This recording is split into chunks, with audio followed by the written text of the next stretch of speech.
you can try to recondition your mind and tell your mind to be compassionate. Tell your mind to be honest. And condition and condition and condition and condition. But is it really in you? After 100,000 prostrations, or 5 rounds of 100,000, 500,000 prostrations, or 1,000,000, is it really in you? Maybe, because now you're using your body. But was that really conditioning your mind through thinking? The modern approach, the intellectual approach to Buddhism, to Vedanta. No, it was using a body practice. So, Swamiji has said, if you have a person with a behavioral problem, greed, let's say, not compassion, greed, you know, are you going to change that person just by telling them not to be greedy? Tell them to think non-greedy thoughts all the time? Maybe 50 lifetimes, maybe 50,000 lifetimes, you know? Swamiji's idea was it's damaging on a person's psyche. This is where a lot of our Salbu theory comes from in Tantra. It's damaging on a person's psyche to tell them you must behave like this and this and this, while your inner mechanism, your energy is so discursive in your channels and out of control that you can't follow through with what you're being told. This is why Swamiji would say the modern religions of Judaism, Christianity, Islam produce so many spiritual schizophrenics, we call them. Because you're being told by a God outside yourself, who, by the way, can kill you forever. Not just get it over with, but make you suffer forever, right? That's a pretty scary penalty. So that God, who gave 10 rules that you have to follow, and now they're trying to make everybody in the world follow those 10 rules from some God on the outside. Don't follow them, burn in hell forever, suffer forever. It's a long time forever. So very scary.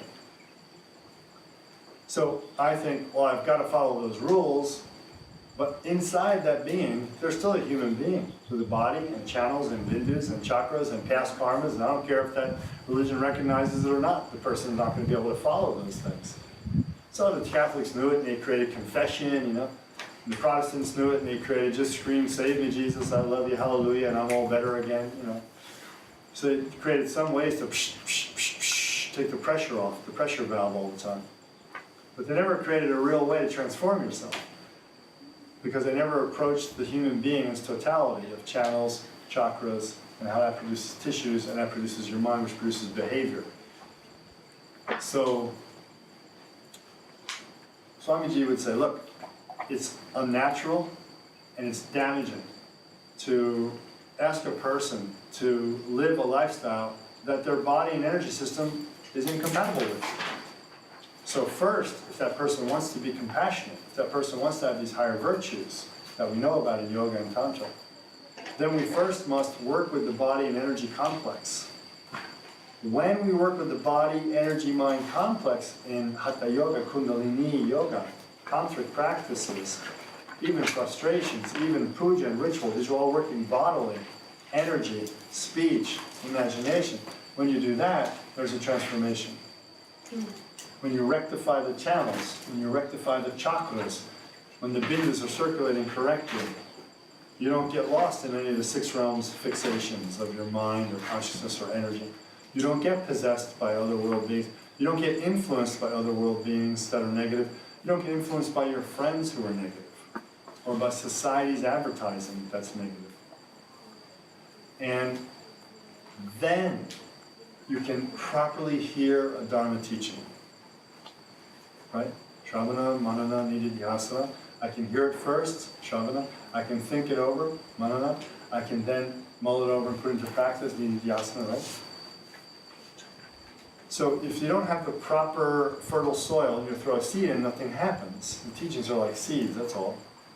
So the fertile soil is your body, mind, energy complex. If you're practicing Kundalini Hatha Yoga in the traditional way, the human being is coming into a harmonious relationship with themselves, energetically, their different energy components become harmonious, and then congruency with greater cycles of nature, of time, space, and nature occur, time, space, and energy.